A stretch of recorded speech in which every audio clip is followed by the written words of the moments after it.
Part 2. The secret Asaba hid. The night before the greatest war between land and water began, something strange happened beneath the river. The strongest warriors of the mermaid kingdom refused to enter the deepest waters. Not because they feared the army of Asaba, but because the river itself was warning them. Something was coming, something older than the mermaids. Inside the underwater palace, Prince Orunmila stood before his throne. His crown still rested on his head. His confidence was still strong, but the waters around him had become restless. A messenger approached with fear in his eyes. "My prince, the land of Asaba is moving. The 7 villages have united." Orunmila laughed. 7 villages? Do they truly believe they can challenge the kingdom beneath the river? They forget that the waters have no end.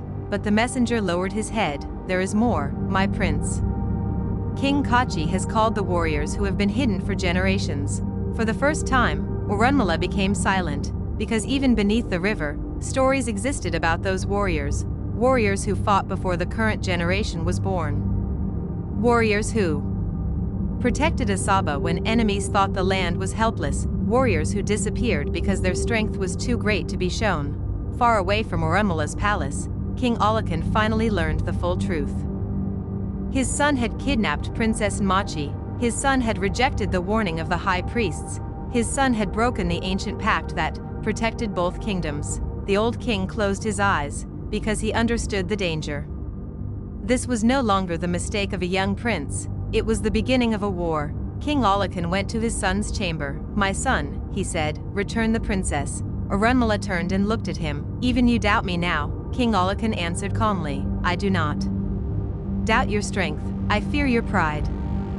A warrior who cannot control himself will eventually destroy everything around him." But Orunmila refused to listen. "No, let Asaba come, I will show them the true power of the river." King Alakan looked at his son with sadness.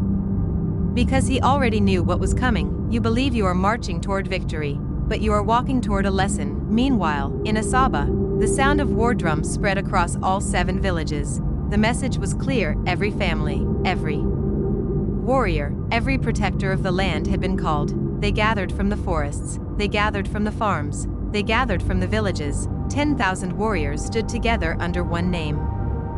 Asaba. At the front of the army stood Prince Elichi, the heir to the throne. Beside him stood the greatest warriors of the land, Izuogu, the silent warrior who moved like the wind through the forest, Amatobi, the fearless fighter who could cross rivers without fear, and the twin brothers, Ahiram and Ohiram, 2 brothers who trained together, 2 warriors who fought together, 2 hearts that moved as one. But before the army marched, the elders called King Kachi into the sacred forest. They took him to a place no outsider had ever seen. Deep beneath the ancient trees was a secret that Asaba had protected for generations. The elders revealed the truth that would never be forgotten. The River Kingdom had always believed Asaba was peaceful because it was weak, but they were wrong. Long ago, Asaba had the power to destroy the River Kingdom, yet the ancestors refused to use that power for pride. They chose peace. They chose balance. They chose balance, because true strength is not the ability to destroy. True strength is the wisdom to know when not to. Prince Elichi looked at his father. "Why was this hidden from us?" King Kachi answered. "Because power without wisdom becomes dangerous. A kingdom that shows all its strength invites unnecessary battles." Inside the hidden chamber, an ancient symbol began to glow. The forest itself seemed to awaken. The trees moved, the ground trembled, and the warriors of Asaba realized that their ancestors had not abandoned them, they had been protecting them. At the same moment beneath the river, Prince Orunmila prepared his army. Thousands of mermaid warriors rose from the depths. They carried weapons of the water. They believed the battle was already won, but then something unexpected happened. The river became silent, completely silent. A voice echoed through the depths, a voice that did not belong to any warrior. "Orunmila." The prince looked around. "Who speaks?" the voice answered. "The river remembers every promise that has been broken." For the first time in his life, Prince Orunmila felt fear, because he realized something. The river was not angry with Asaba. The river was angry with him. As the sun rose, the 2 armies faced each other.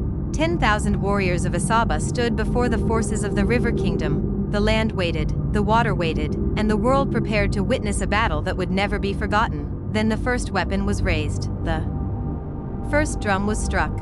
and the war between Asaba and the River Kingdom began.